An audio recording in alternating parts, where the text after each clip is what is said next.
Hey everyone, it's Susan Pierce Thompson and welcome to the weekly vlog. I've got two things I want to talk about today, and the first one is kind of an announcement. You may have heard this already, but okay, here's the deal. I give one live workshop a year.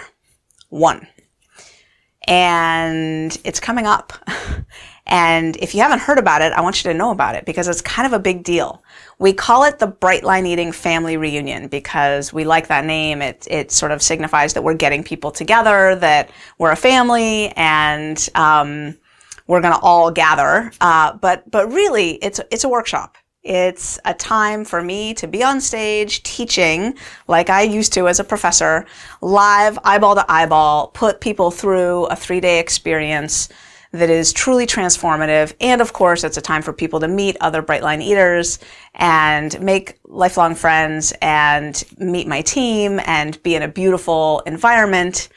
And it's coming up, and we're about to close registration for it. There are 18 hotel rooms left. Hundreds of people are going to come. There's 18 hotel rooms left. And I want you to have one of them if you want to be there. It's in San Diego on June 4th through 7th. I know that's not a weekend, so it would mean if you work during the week, it would mean taking a couple days off of work. Maybe more than a couple, 3 or 4. Anyway, 4th through 7th, which is a Sunday, Monday, Tuesday.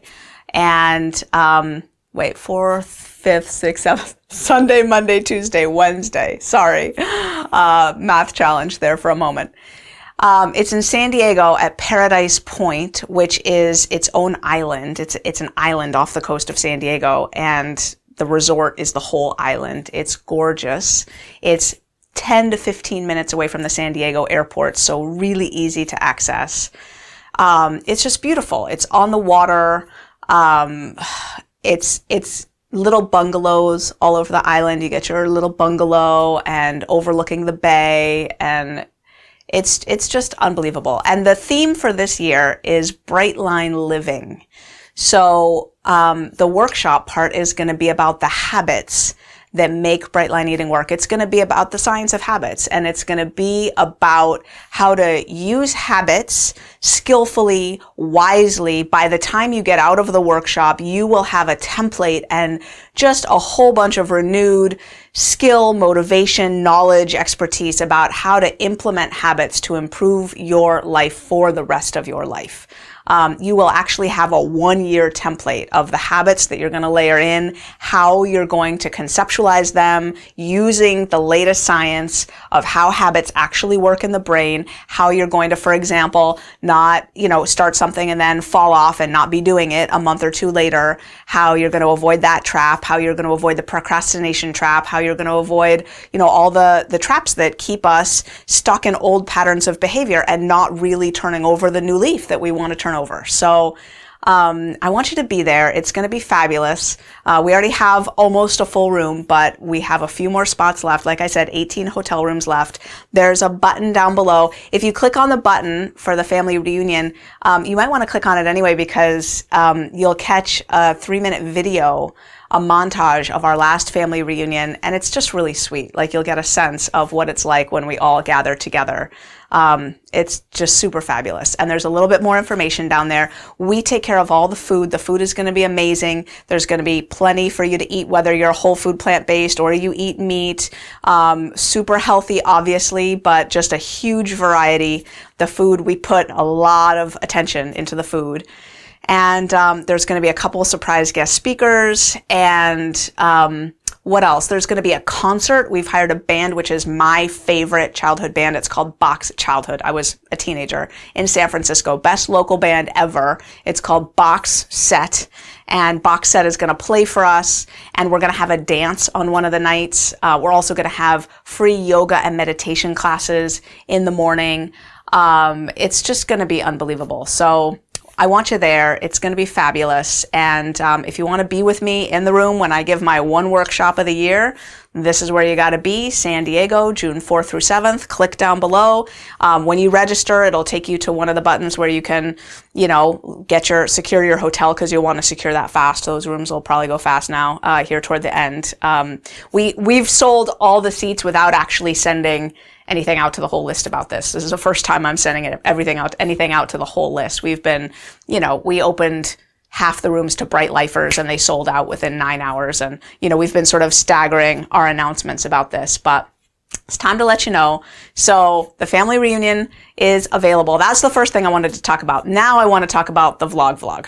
Okay. So the topic for this week's vlog is, a moment of clarity. And as an addict, I can testify that sometimes with my addictive behaviors, I have a moment that feels like it changes everything. And certainly the biggest moment of my life in that regard was when I was 20 years old and I was hooked on crack cocaine, and I was a high school dropout, and I had a shaved head and I was wearing a blonde wig, and I was in a crack house and I'd been there for days smoking, and I had a moment of clarity that said, if you don't get up and get out of here right now, this is all you're ever going to be. And I got up and I walked out the door, and I haven't had a drink or a drug since then, 22 and a half years ago. That's by far the biggest moment of clarity in my life. But I had another one this past weekend, and I want to tell you about it. And it's a long story, so bear with me. And then at the end, I'll circle back around to what this means for you in your bright line eating journey. So I got a thing with motorcycles. I love motorcycles. Love them. Harleys in particular. And some of my best moments have been on a motorcycle. The story goes that I was conceived on a motorcycle, although technically it's not true. I was conceived on a motorcycle trip. My mom and dad were on a motorcycle trip around the world. They didn't make it because I was the monkey wrench in those plans. But I think I was conceived somewhere in Costa Rica, and then they kept going down to Argentina, and then finally abandoned ship and hawked the bike for plane fare back to the States. But anyway, I was kind of conceived on the back of a BMW motorcycle, not literally, but pretty close. I've just always liked motorcycles. I just like them. So I had a motorcycle when I was 21-ish, 21, 22. It looked like a Harley, but it wasn't. It was a Yamaha Virago 250. So it was a small little bike.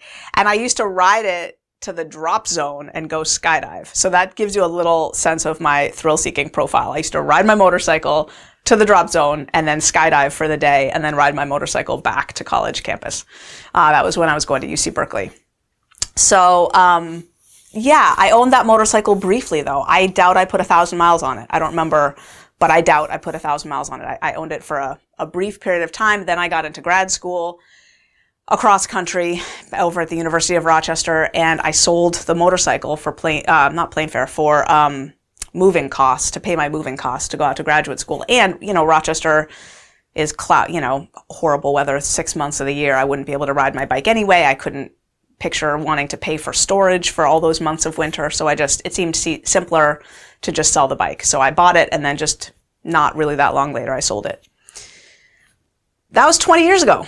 Haven't personally driven a motorcycle in 20 years. I've been on the back of one, but I haven't actually ridden one myself. And when I moved to Rochester, I lost my motorcycle license. I shouldn't have. When I went to the DMV to transfer my license from California to New York, I actually had a commercial driver's license. Showing up at 23 years old, looking kind of like this, at 23 years old, I think whoever was behind the counter at the DMV was looking down and saw that I was licensed to drive a semi-truck. That's a whole other story. And got so distracted by that, she's like, looking at me and looking down on my commercial driver's license, that transferring all that over, they forgot the little M, designation on the license, and they didn't transfer that over. They should have. But so in one fell swoop, I didn't even notice till well after, I received my license in the mail, that I didn't have a motorcycle license anymore. So fast forward 20 years, my husband David and I decided to get our motorcycle licenses. Well, what we decided to do really was to take a learn to ride course, like a 2-day safety course at the local community college, Monroe Community College, which is where I used to teach, where I was tenured. It's the most popular course they offer, like by far. And you have to sign up for it well in advance. So we signed up, and this past weekend was our Saturday and Sunday all day, 8 a.m. to 5 p.m. to take this course. And when you pass the course, it counts legally as the driving component of your motorcycle license test. You still have to pass the written part, but the driving part is passed. So there we were on these bikes, the loaner bikes. They give you bikes, bring your own helmet. And, the weekend was kind of fun. Like we were, it came back. David had some experience too, just riding dirt bikes with his friend Art.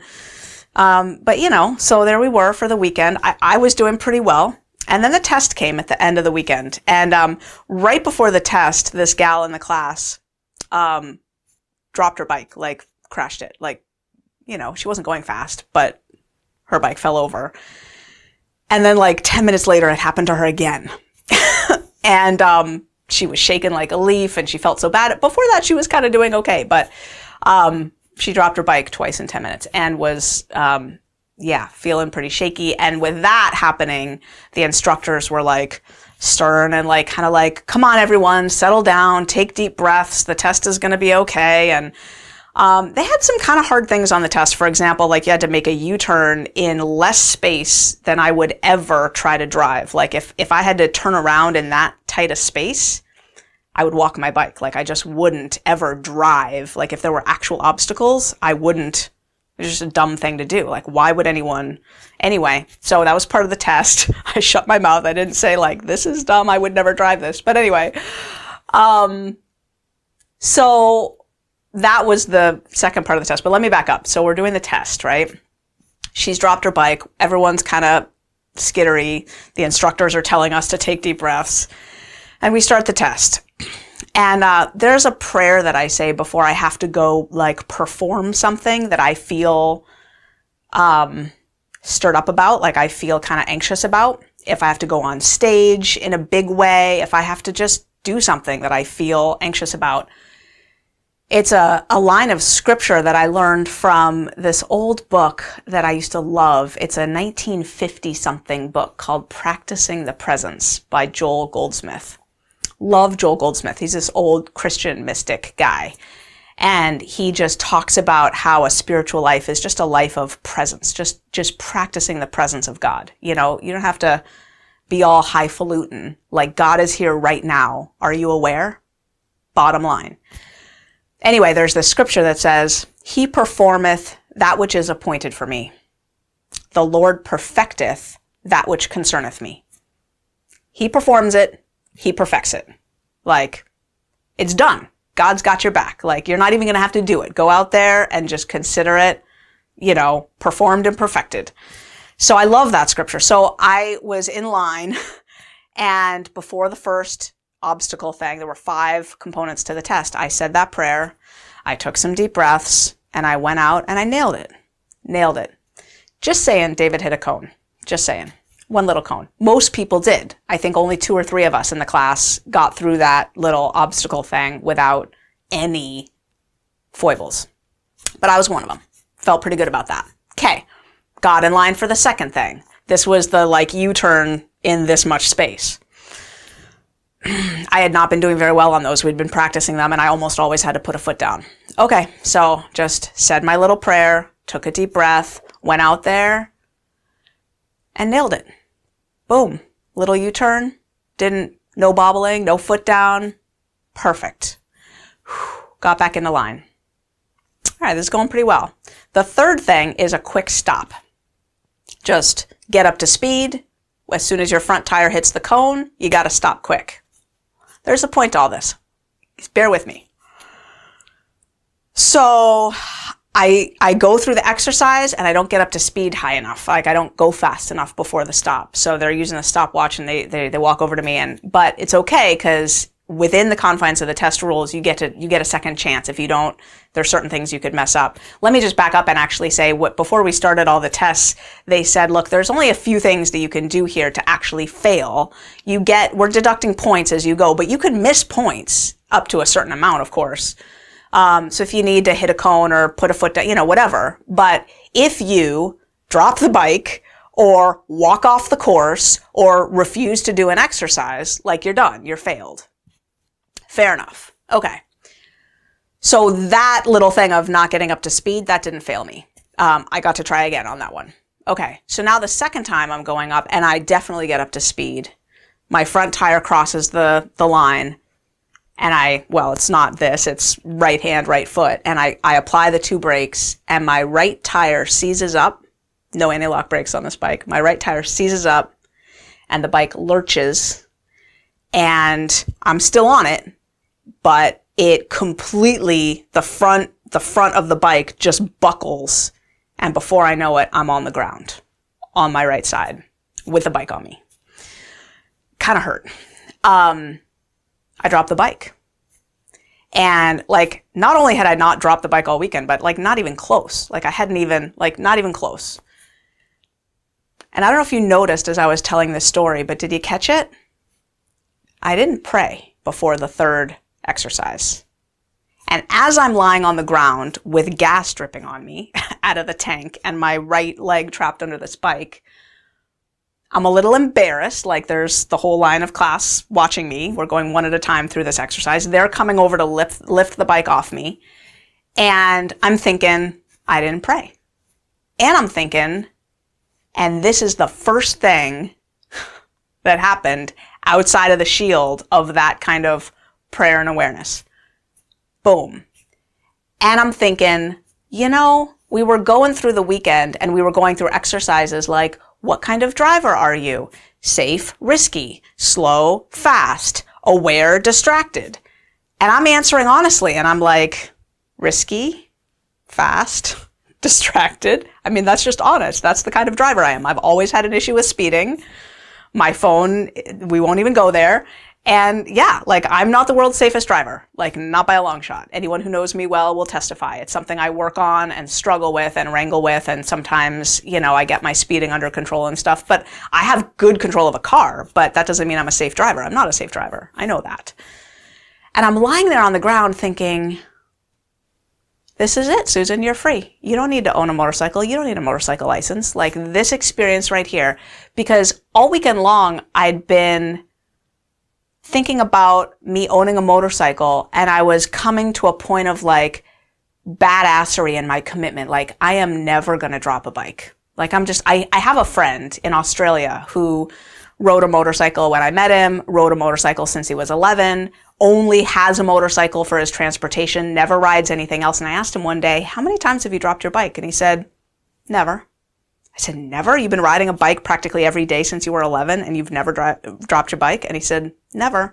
And I thought, I'm going to be like him. I'm never going to drop a bike. That was my thought. And 2 hours later, I'm dropping a bike. And I had a moment of clarity.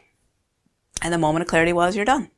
This is it. I'm not going to retake this test. The instructors were coming over to me. Oh, Susan, I'm so sorry. You were doing so great. Of course, this means you fail this test, but you can come back anytime within 30 days and take it again. I'm sure you'll pass. It's fine. And I was like, no, I'm good. I'm good. I'm good. No motorcycle for me. In what world should I be personally driving a motorcycle? I have 3 little kids. I have a bright line eating movement to grow. If I get taken out, the repercussions are pretty enormous. I mean, I know they would be for any human life that gets wiped out like that, but yeah, really. And with my history as a driver, speeding tickets, accidents, really, in what world should I be driving a motorcycle? I will enjoy being on the back of a motorcycle, but I will not be driving a motorcycle. And after I had that moment of clarity and made that decision, I learned from talking it over with my husband that he was kind of really looking forward to us having motorcycles together. His desire to have a motorcycle without me was a very different thing than his excitement about having a motorcycle with me. And so there was like a little bit of a pull there of like, oh, I don't want to let him down, you know? And then the instructor, when I told him, no, I'm not going to come retake the test, he was like, you know, this is like a long time, lifetime motorcycle aficionado, you know? He's like, you don't need to go there with that. That's not what that meant, you know, da da da da. And I'm just thinking to myself, each time I interacted with someone else's perception, like my own inner conviction got stronger. And I was like, no, that's exactly what that meant for me. That was my moment of clarity. And when you have a shift like that inside, and I want to bring this back to your bright line eating journey, a lot of us start bright line eating with some kind of shift like that, some kind of shift that says, I can't live like this with food anymore. What I'm doing is not working. I'm done. I'm done doing that. And this is my evidence. This is my sign, this moment. And sometimes nothing happened, you know, like where we're not lying on the ground with a motorcycle pinned over our leg. We're actually just like, it could be anything, right? It could be sitting in a movie theater, eating all the crap that they sell you in a movie theater, eating it, just feeling sick, going like, what am I doing? It could be anything, right? It's a moment. I mean, for me, my original moment of clarity was nothing. It was a Tuesday morning in a crack house, like no different than any other day that I'd been in that crack house for the last several months. No different. It just was the moment that something shifted inside me and I said, I'm done. And what I want to say about those moments of clarity are this. Number one, they're real, and they can have profound effects on the trajectory of the rest of our life. They're real. Those moments of clarity are real. I don't know what they look like in the brain. I don't know if anyone's ever studied that. It'd be really hard to know how to study that, you know. I don't know what you'd even look for. I don't even know how you'd do that. But I can tell you, clinically speaking, I can tell you from personal experience, they're real. They can absolutely mark a turning point in the road. But here's the thing. You got to do two things to make that happen. Number one is you have to take immediate action to implement something new that's going to create the new life that you want to transition into. For me, what that meant is, in this case, I did not sign up for the retake of the test. I didn't do it. And I thought to David, the very next day, I was starting to waffle on that. I was thinking, you know, I'm really not a quitter. There'd be nothing wrong with just taking the retest, just so I pass that, get my license, and then not buy a bike. But I didn't do that. That would be counter to the moment of clarity that I had. You got to take whatever steps are necessary. For me, 22 and a half years ago, it meant that I started going to meetings and I started working the steps and I started surrounding myself with a community of recovering people. My entire life looked different from that moment. My entire life.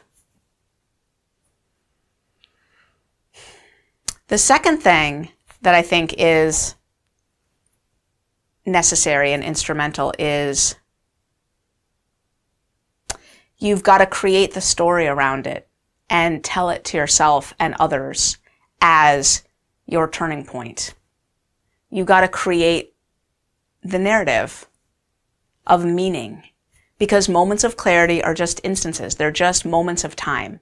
And what gives them their value is the story that you create around it and the multiple, sometimes thousands of checkpoints down the line where you have a choice point to live your old way or your new way, and you look back to that moment and you say, nope, starting then, I live differently now. That was the moment when I changed. And you think back, you affirm that moment of clarity, and you take the new action. And by doing that over and over and over again, your new self creates the reality that that moment mattered. And you do things differently now. Because moments of clarity pass. You take a shower, you get a good night's sleep, you're back to your old habits. that fast. So if you want to be different, if you want to live a new life, if you want something different than you've always got, you got to do something different than you always did. And a moment of clarity absolutely can be the beginning of that. It absolutely can. So that's the weekly vlog. In closing, I just want to say that my husband made the point that my motorcycle experience is probably the only time in life that you can fail at something and have everybody celebrate you. My prediction is that there will be lots of comments down below of people saying, I'm so glad you're not going to be riding a motorcycle. I've told that story now already many times, even though it just happened a couple days ago. And people seem very, very glad that I'm not going to be on the back of a motorcycle on a regular basis. So that failure got parlayed into something beautiful already. Oh, God bless me. So that's the weekly vlog. I love you to bits, and I will see you next week.